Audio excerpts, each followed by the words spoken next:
ribosomas? Los ribosomas son uno. ¿Y qué característica tienen los ribosomas a diferencia de nuestros ribosomas? ¿Qué factor de sedimentación tienen los de las bacterias? Si el nuestro es de 80S, el de las bacterias es... De 70. Uno es de 50 y uno es de 30. Uno de 50 y otro de 30, y en conjunto forman uno de 70S. Ok. Marisol, ¿otro organelo interno? La vacuola. ¿Cuál vacuola? Vacuola de gas, me parece que se llamaba así, ¿no? Hay muchos tipos de vacuolas, pero las bacterias solo tienen uno. Nosotros tenemos otro tipo de vacuolas, hasta alimenticias. Pero la única de las bacterias se llama vacuola de gas, por eso sí hay que especificar cuál. ¿Y para qué les sirve? Jenny, Michelle, ¿para qué les servirá la vacuola de gas a las bacterias?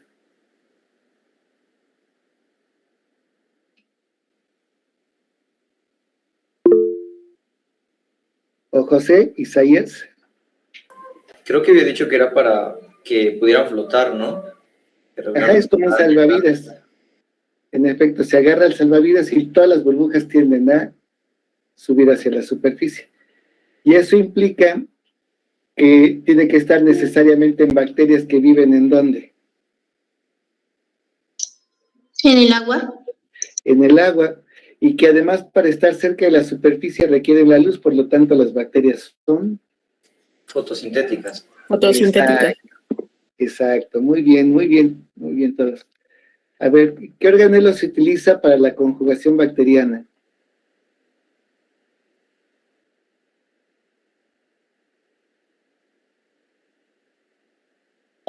Era un Billy, ¿no? No me acuerdo cómo se llama. Tiene una letra que significa factor sexual.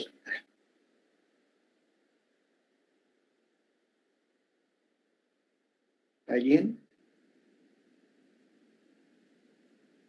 Dicen, profe. ¿No es el Pili F? Exacto, Moisés. Dicen, profe, el examen era hasta la otra semana. Solo es para que estén frescos. Déjenme silenciar esto. Entonces, muy bien. Vamos a apagar.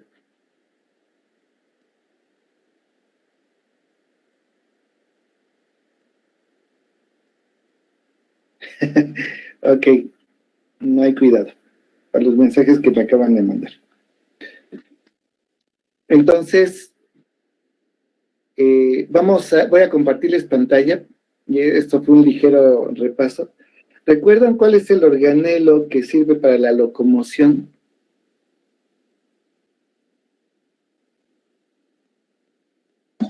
¿El flagelo? Sí. ¿Y recuerdan cuál es el organelo que no sabemos si es organelo o no, que lo relacionamos con el movimiento reptante? Los pabilos, ¿no? Los pabilos. No, son los rapidisomas. Los rapidisomas presentan un pabilo de RNA, los rapidisomas. Muy bien, muy bien. Ok, ya, sí, como que ya calentamos motores.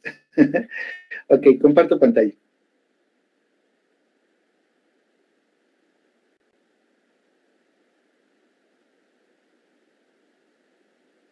Muy bien, les comentaba lo siguiente, cuando comenzamos a hablar de la historia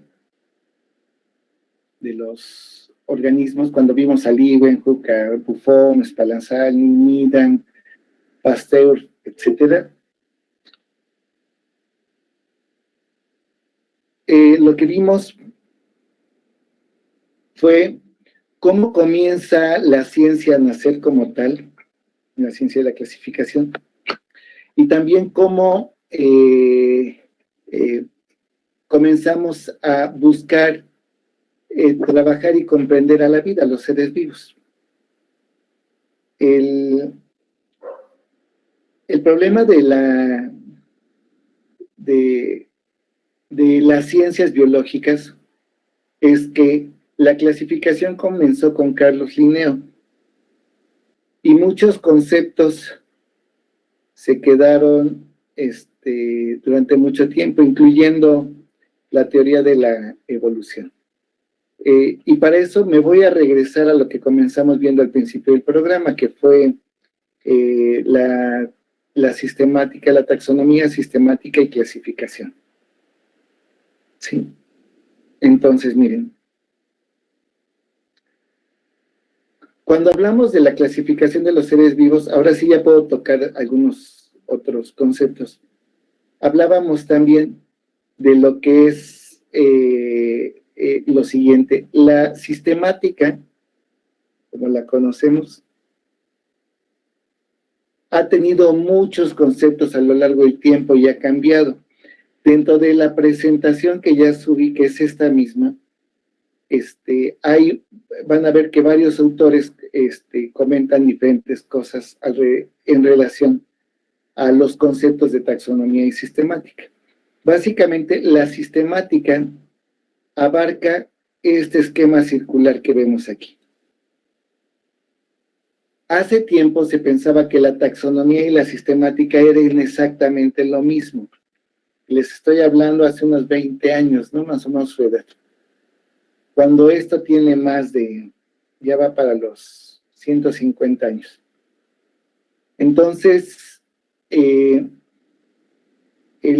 se pensaba que, por ejemplo, que la sistemática eran las reglas de clasificación y que la taxonomía era la práctica. Es como si la sistemática fueran las claves de identificación, o las reglas, los caracteres que yo estoy elaborando, y la taxonomía fuera eso, y la sistemática fuera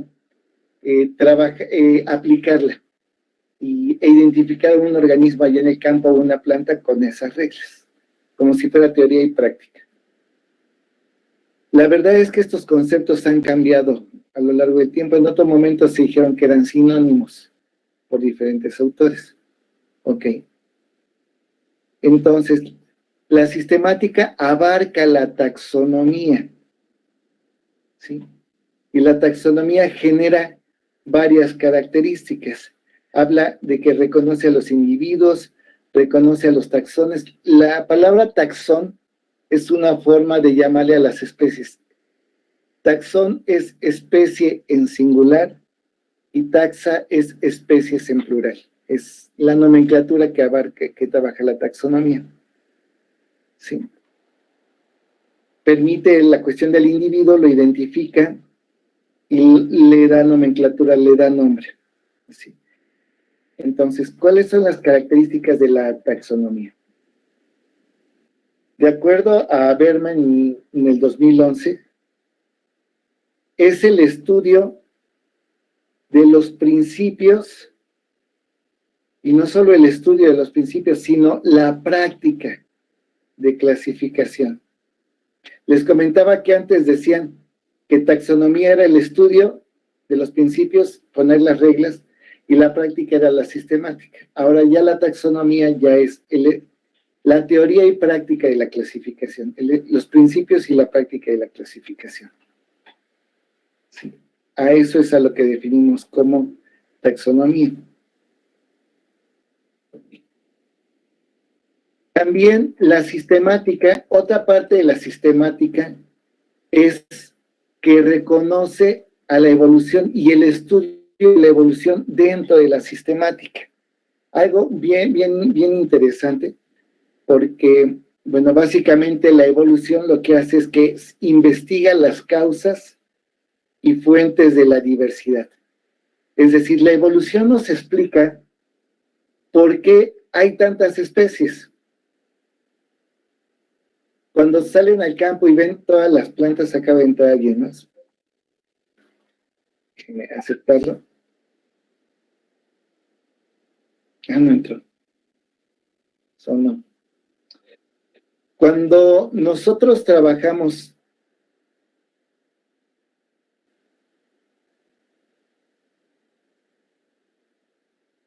Cuando nosotros estudiamos, salimos al campo y vemos todo lo que vemos, en un metro cuadrado, por ejemplo, podemos contar hasta 20 especies de plantas herbáceas entre el pasto y pequeñas plantas.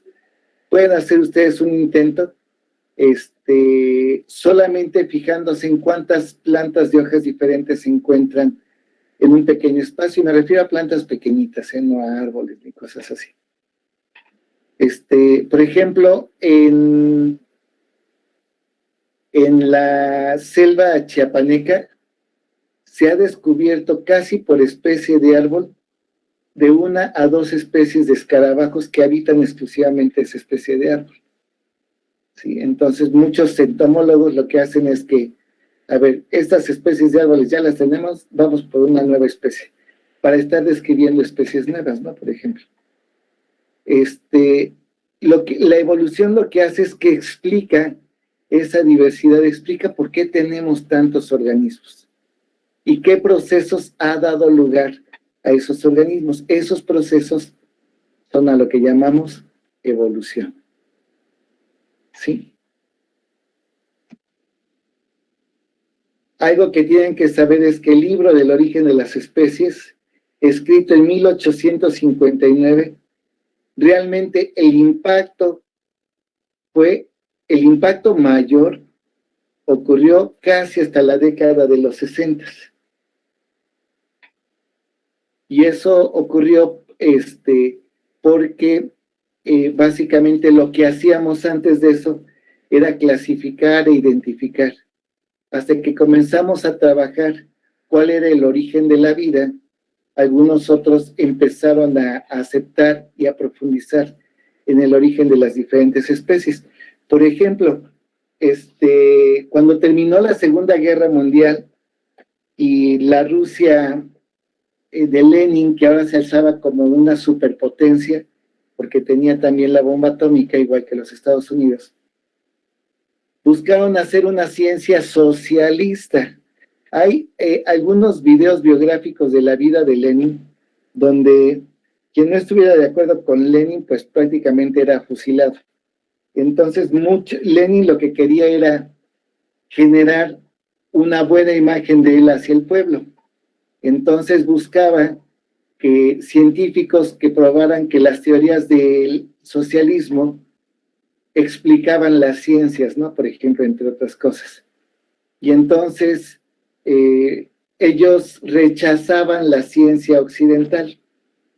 Entonces, si en Estados Unidos y en Europa se creía en Darwin, ellos no creían en Darwin, creían en Lamarck, en la teoría del uso y desuso. Fíjense cómo era la ciencia moderna, o sea, hace bien poquito tiempo. Entonces, por ejemplo, experimentos que ellos hacían pensaban, si a un conejo o a un perro le corto la cola, no la va a usar, desde que nace no la va a usar. Entonces, si eso lo hago con todas las generaciones de perros, como la especie, el animal va a entender de que no necesita la cola, y van a comenzar a nacer perros sin cola. Sí, esa era la teoría lamarckiana, ¿no? Y defendida además por los científicos de Lenin, que podían no estar de acuerdo, pero si estaban en contra, pues les iba mal, las mandaban a Siberia. Entonces, pues trataban de probar, usaban toda su inteligencia para probar una teoría que era falsa y justificarla como si fuera verdadera, ¿no? Entonces, como eso, miren, por ejemplo, lo que buscaron hacer era, con teorías parecidas, decían, si yo someto a una semilla, a las semillas, siempre a un mal clima, finalmente se van a adaptar a ese mal clima y entonces van a poder crecer en climas muy fríos. Y entonces un científico, que en ese momento no recuerdo el nombre, de Lenin, tenía graneros enormes, todo financiado por el gobierno de Rusia, donde sometía al frío intenso a las semillas. Obviamente la mayoría se moría.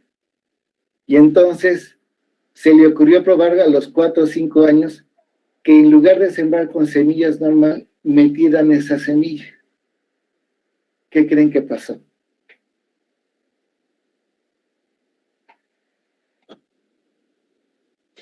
¿Fracasó? ¿Creen que tuvieron cultivos? En efecto, fracasó. Por lo tanto,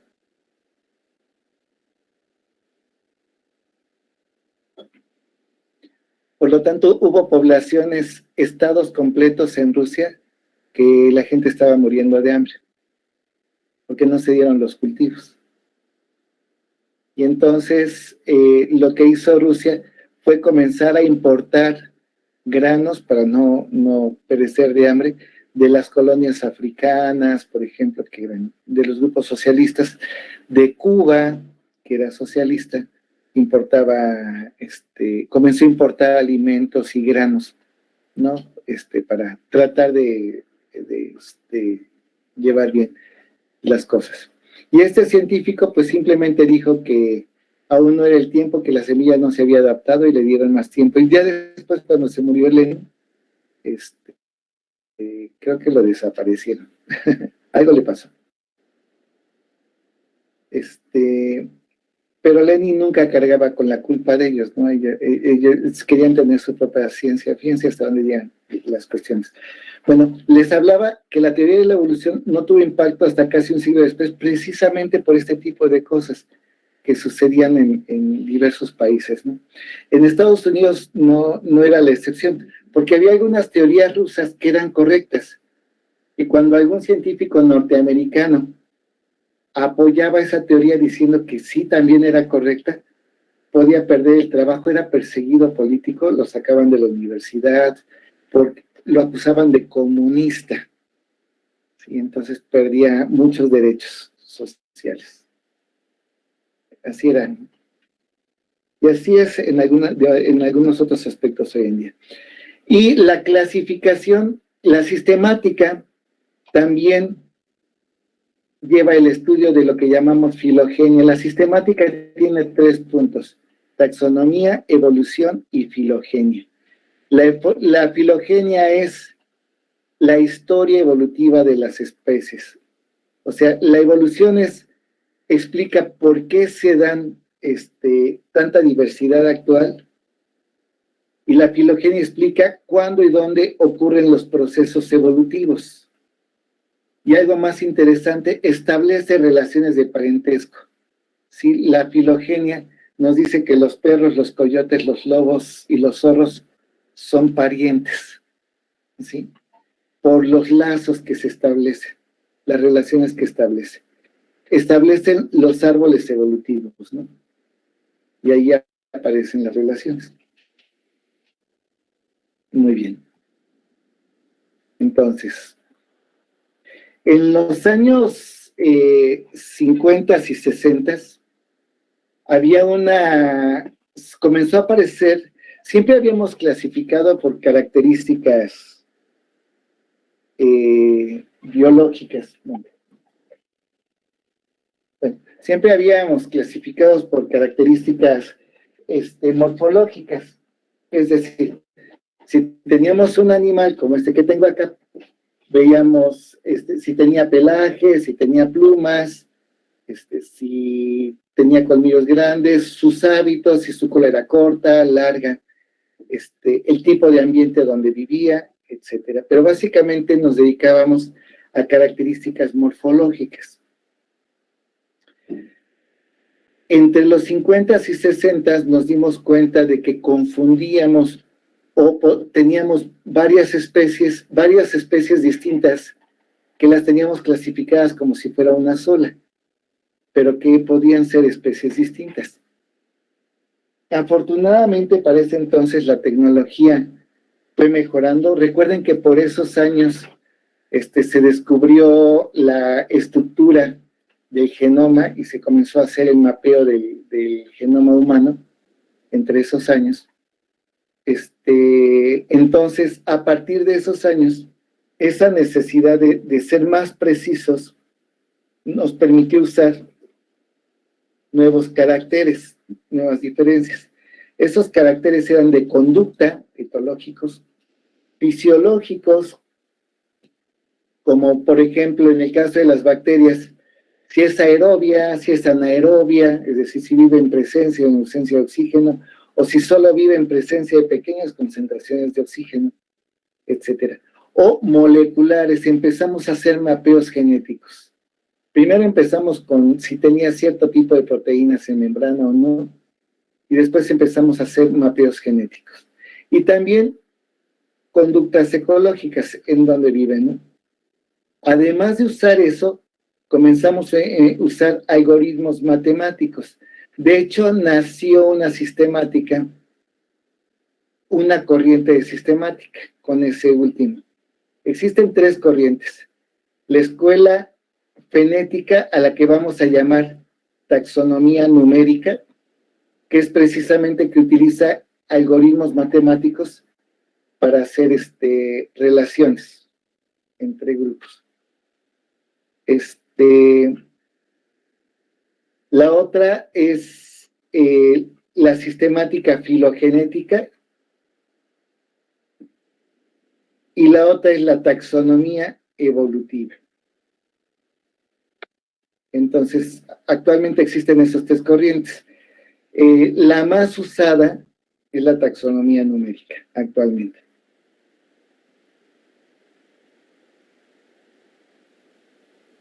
En los 80s, la misma sistemática que estudia la diversidad biológica trata de entender las relaciones evolutivas de los organismos e interpretar la manera en que la vida se ha diversificado y cambiado a través del tiempo.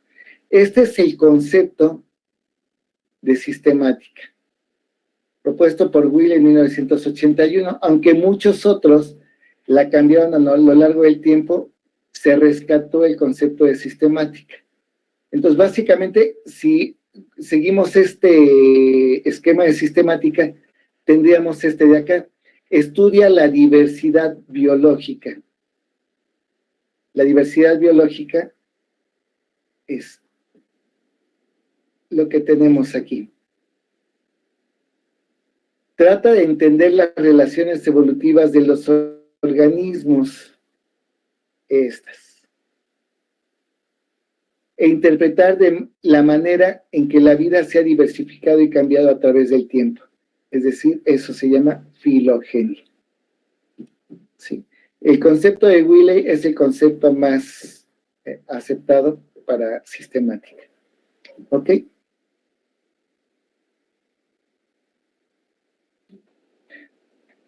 Dentro de la sistemática ocurren varias cosas. La taxonomía se dedica a clasificar, y esto es lo más importante. Clasifica. Habíamos visto como concepto de clasificar es agrupar de acuerdo a semejanzas o diferencias. Sí, es el concepto que nosotros para el curso vamos a manejar en clasificar. Pero clasificar realmente es un proceso más complejo. Delimita las características, organiza, jerarquiza qué característica voy a tomar primero y qué característica voy a hacer después. Jerarquiza las características. Entonces, el resultado de todo eso es la clasificación. Entonces, dentro del proceso de clasificación, necesitamos asignar atributos observables a un taxón. Recuerde que taxón es especie en singular. ¿Qué atributos observables puedo colocar en un taxón que me permita distinguirlos de otros?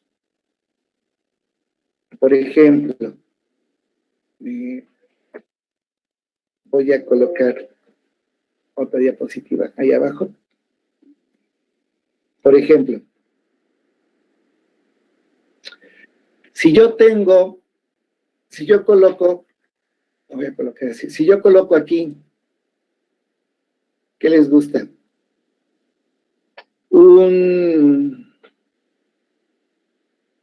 Una coralillo,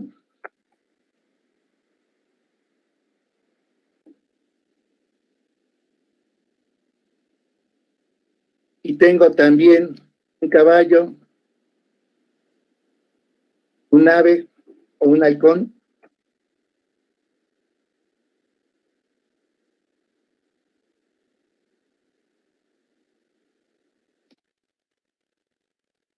una mariposa,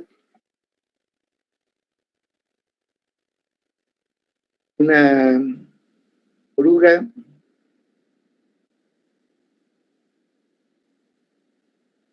un lagarto,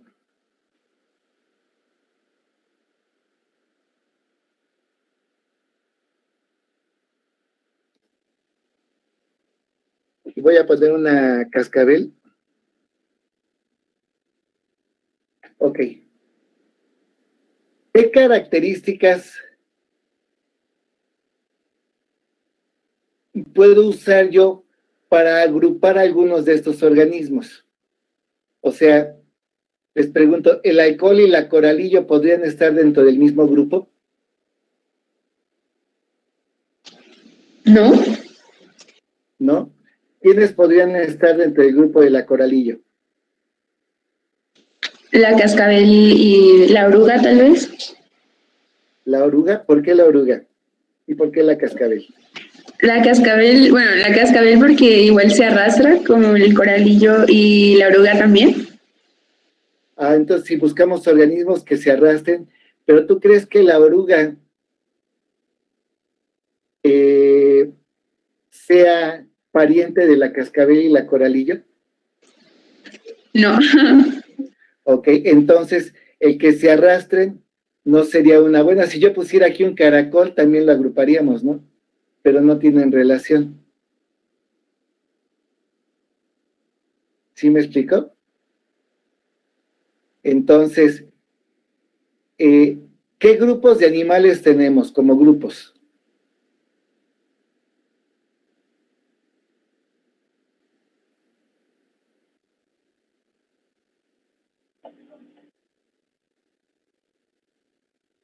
Biólogos.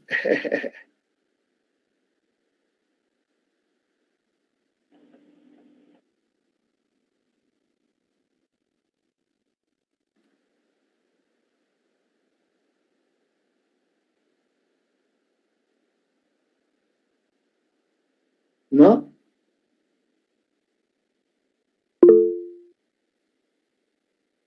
Vamos a hacerlo un poco más grande. Vamos a acomodar aquí una paloma. Vamos a acomodar aquí una golondrina. Vamos a colocar aquí un caracol. Vamos a colocar aquí un perro. Un venado. Ya lo hicimos más complejo. ¿A quiénes se agruparían? ¿Quiénes formarían un grupo?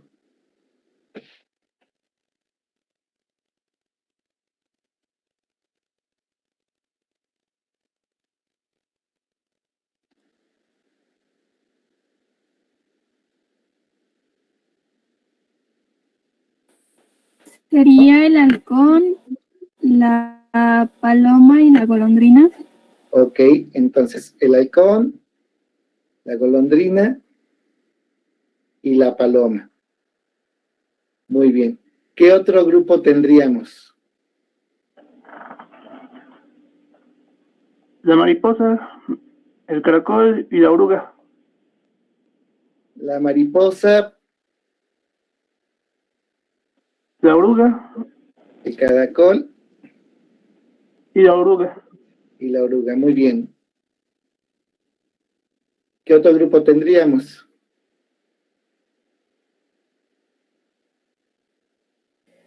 ¿Podría ser caballo, perro y venado?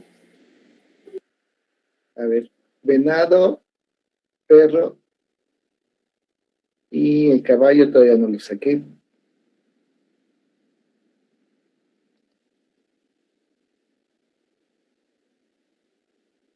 Ok, ese sería otro grupo. ¿Y el otro?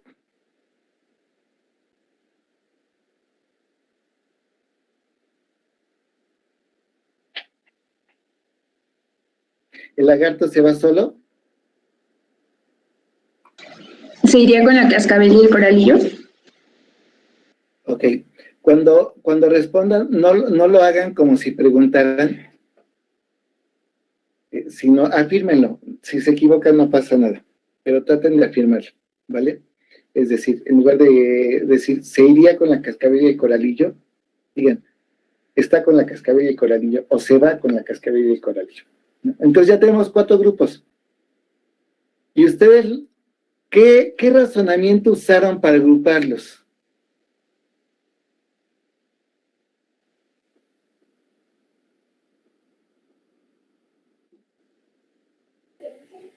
Pues el fenotipo, no, el fenotipo, ajá, sí, ¿no? ¿Qué es el fenotipo? Bueno, las características que se ven, por ejemplo, el caballo, el venado y el perro, porque tienen 4 patas, no sé, la cascabel, el coralillo y el lagarto, porque tienen escamas, la golondrina, el halcón y la paloma, porque tienen alas y plumas, y las otras, ay caramba, esas sí, no sé, pero la oruga y la mariposa, pues porque sí, ¿no? Ok, porque sí, porque eran las que sobraban. ¿Saben que eso mismo hicieron con los reinos biológicos? Todos los animales, todos los que tienen desarrollo embrionario, pues son animales. Todos los que hacen fotosíntesis y tienen tejidos verdaderos son plantas. A todos los que parecen plantas pero no hacen fotosíntesis son hongos. Todos los que no tienen, así, ¿no? Todos los procariontes son bacterias. Y todo lo demás que no quepe en ningún otro reino, lo metemos al protista o al prototista. Entonces el prototista se volvió el basurero de los 5 reinos en ese entonces. Algo chistoso. No siempre hay que tratar de dar un argumento, ¿ok? Entonces, vamos a ver. Todos estos los reunimos, a estos de aquí, por la característica de, vamos a poner, que son cuadrúpedos, son vertebrados, cuadrúpedos, es decir, de 4 patas, son vertebrados cuadrúpedos. Y esa característica me las agrupa a todos.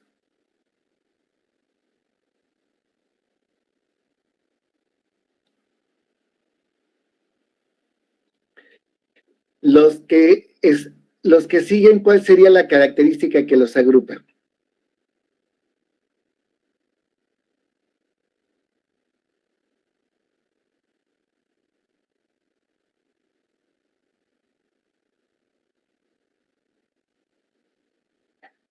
¿Qué característica comparten todos ese grupo?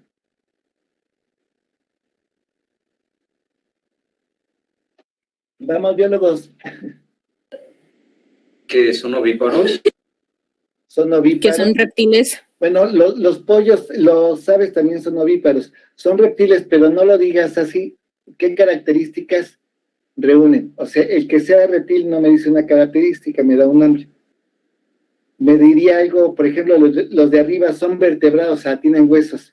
Cuadrúpedos, los de abajo también son vertebrados, pero 2 no tienen patas y una sí, entonces podría decir que también son vertebrados, pero ¿qué característica comparten? ¿Cómo es su piel? ¿Qué tienen en común su piel? Escamas.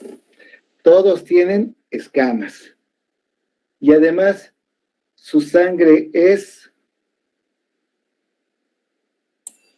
¿Fría?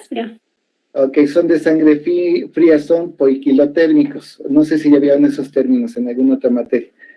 O los homotermos son los que regulamos nuestra temperatura, es siempre la misma, y los poiquilotermos son las que necesitan el sol para calentar.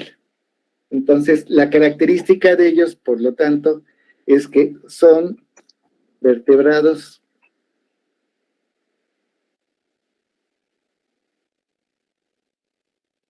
con escamas y sangre fría.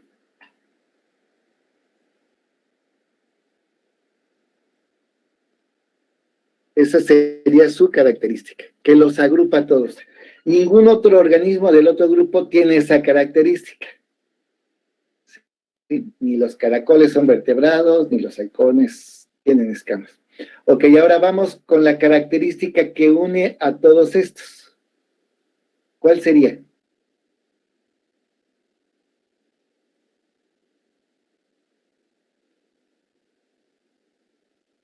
Vamos ya los dos. Que tienen plumas. Ese era el tamaño. Que son plumas. ¿Y son vertebrados o invertebrados? Vertebrados con pluma. Esos son vertebrados con plumas.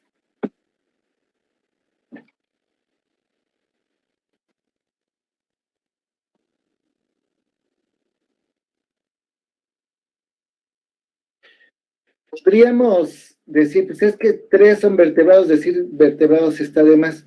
No es de más cuando tenemos un grupo que sería el de abajo, cuya característica única que los reúne a todos es que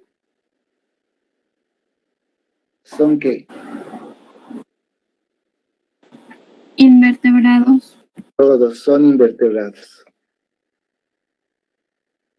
Con eso ya los separé de todo lo de arriba. Ahora, si tuviera más grupos de vertebrados, bueno, ahorita vamos a ver qué seguiría. Vamos a ver lo que seguiría. ¿Sí? Esa es una característica general que me permite separarlos. Ahora, vamos exclusivamente con el lagarto, vamos con los reptiles, con la segunda opción. Ahora, dentro de este grupo, tengo 2 organismos que se parecen y uno que es distintivo. Entonces, el lagarto, ¿qué característica tiene que lo hace único y diferente a la coralillo y a la cascabel? Que tienen patas, ¿no? Ok, que es cuadrúpedo, exacto.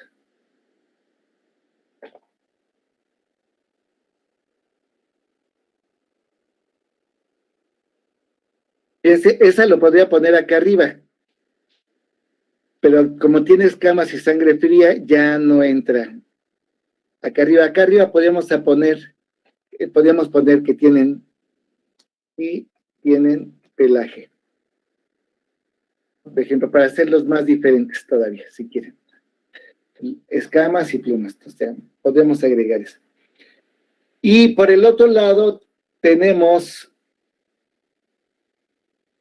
voy a poner una flecha más grande, tenemos otras 2 que carecen de patas.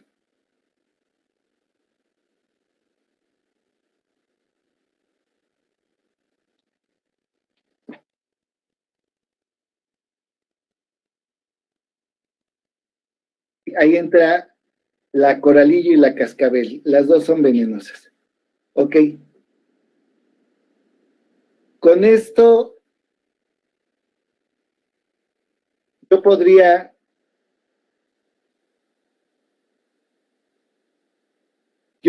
decir que ya terminé con la clasificación del lagarto. Pero aquí todavía no termino. ¿Cómo diferencio una coralillo de una cascabel?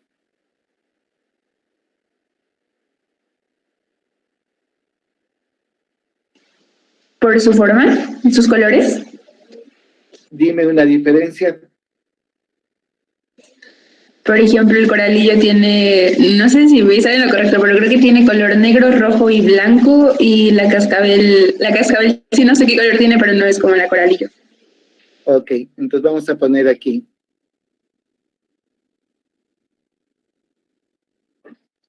Patrón de color. Voy a dejarlo solo con iniciales, negro, rojo y blanco.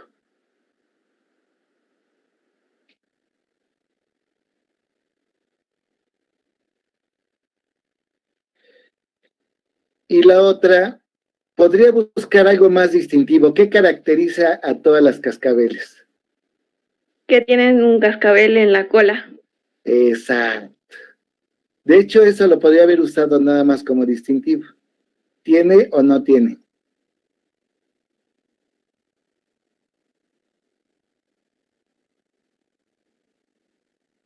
Es decir, aquí los dos son correctos. Podría usar un patrón de coloración negro, rojo y blanco y la otra patrón de coloraciones grisáceos. Y esa sería una diferencia. O presenta un cascabel o no la presenta. ¿Sí? Pero aquí ya con esto determino que esto es una coralillo y que esta es una cascabel. Ya con esto termino. ¿Sí? Ahora, fíjense, lo que yo quería que viéramos con respecto a la diapositiva anterior, esto de asignar atributos es sumamente importante, porque los atributos son los caracteres. Todo lo que me acaban de decir son caracteres. Si tienen plumas, si no tienen plumas, si tienen pelo, si no tienen pelo.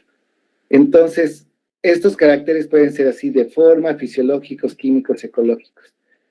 Y hay diferentes alternativas del estado del carácter. Si yo hubiera escogido... me fui para... ¿Dónde está la diapositiva que estábamos trabajando? Acá está, perdón. Si hubiéramos escogido al principio como vamos a separar todos estos entre los que tienen un cascabel en la cola y los que no, hubiéramos agrupado de un lado a la cascabel y del otro lado a todos los demás grupos que no tenían relación entre sí. Y entonces después carecen de patas y separamos a las serpientes y seguimos agrupando a las mariposas. Es decir, en lugar de ir de lo general a lo particular, íbamos de cuestiones particulares a generales. Entonces, es muy importante que la primera... Imagínense que van a clasificar su ropa. Y la clasifican por color y entonces meten en un cajón todo lo blanco. ¿Qué van a meter ahí? Blusas, a lo mejor algún pantalón si lo tienen, camisas, quizás un suéter, alguna playera, calcetas, etc. Y todo eso no tiene relación. Pues imagínense que en un cajón metan todo eso. Lo que saben es que ahí está todo lo blanco, ¿no? Pero se imaginan si el lío que serían sus cajones. Entonces, la forma de ordenarlo normalmente es, pues vamos a acomodar, vamos a colgar todo lo que va en la parte de arriba, ¿no? Pueden ser chamarras, pueden ser algún saco, pueden ser camisas, o alguna blusa o algún vestido, por ejemplo. Y todo eso lo cuelgan. Normalmente tenemos un cajón o acomodamos un espacio para puras playeras, otro para puros pantalones, otro espacio para ropa interior, normalmente. Y es más fácil porque es más ordenado encontrarlas y ubicarlas. A que si tengo, es decir, ir de lo general a lo particular. A lo mejor ya en el cajón, si somos así muy quisquillosos, ponemos todos los calcetines negros de este lado, todas las calcetas de color de este lado, toda la ropa blanca de este lado, y así. O sea, sí podríamos ir subclasificando, pero si hacemos eso es más fácil hacerlo si vamos de lo general a lo particular, como fue el caso. Como lo hicimos aquí, agrupamos a todos, y de igual forma los reinos están agrupados con una característica general, como los animales tenemos desarrollo embrionario particular, y solo los del reino animal, ningún otro organismo de otro reino. Así es más fácil entender la clasificación y entender los grupos. Ahora, si seguimos clasificando, por ejemplo, y pensamos que probablemente exista otra especie de cascabel, pero que sea muy colorida, si yo pongo la cascabel aquí, me va a reunir todas las siguientes características. Yo puedo predecir que esa nueva especie tiene que tener escamas y sangre fría y ser un vertebrado. Tiene que carecer de pata, tiene que tener un cascabel en la cola, y la última característica es la que la distinguiría como una especie diferente. Esta sería la especie A y esta sería la especie B. Pero si yo sé que hay una especie B, yo puedo predecir todo lo anterior. Entonces la clasificación se vuelve predictiva. Sí, es algo bien, bien interesante si nosotros trabajamos los caracteres de manera ordenada. Eso es lo bonito de la clasificación. Es fascinante cuando se mete uno a esto. Y después ponerlo en práctica con las cosas personales es bien divertido. Entonces, otro ejemplo, caracteres como para un gato, pez, ave, un lobo es otro ejemplo. Si tiene pelos, escamas, plumas, ¿no? Y por ejemplo, aquí lo que tiene pelo es el ñu, el perro, el gato, el león y el lince. El ave presenta plumas, aquí está mal, y el pez presenta escamas. Después, este foto ejercicio que fue, ¿cómo separamos estos? Los que maullan, los que tienen un ladrido, los que mugen o tienen cuernos, ¿no?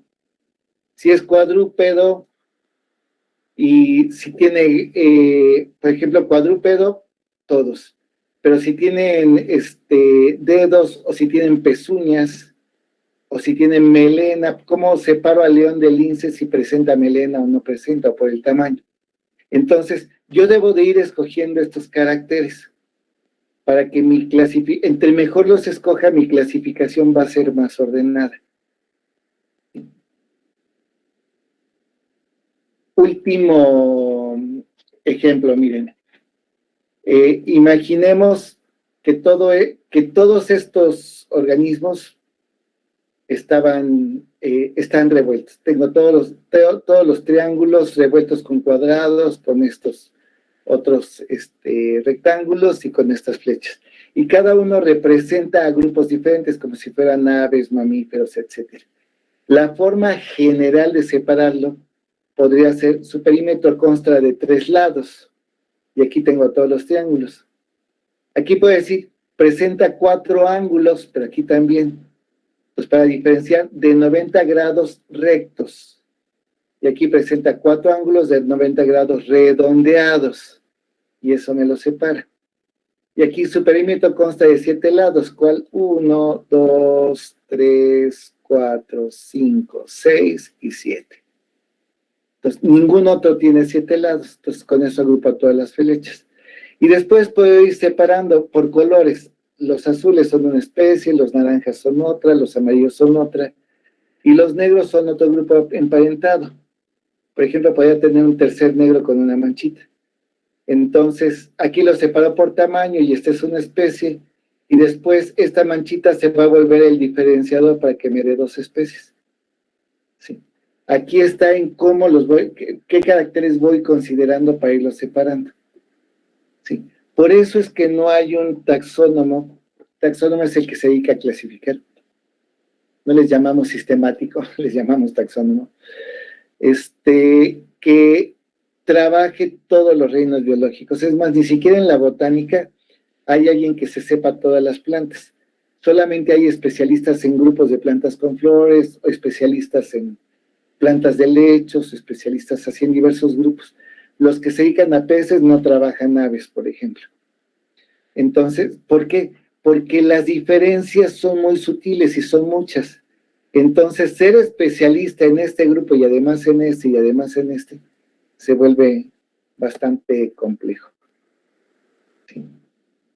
Entonces, el carácter me va a dar las diferentes alternativas. ¿Sí? Y lo que acabamos de hacer,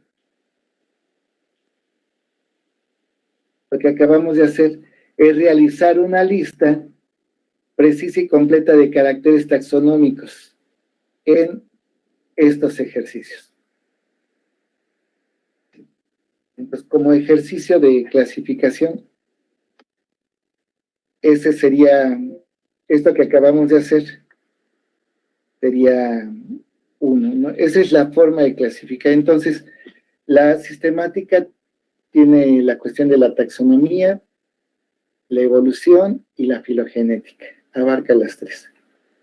Y para clasificar en la parte de la taxonomía, porque ahorita estamos en la parte taxonómica, requerimos darle características generales y después para llegar a lo particular y poder clasificar adecuadamente. ¿Ok? ¿Hasta aquí alguna pregunta?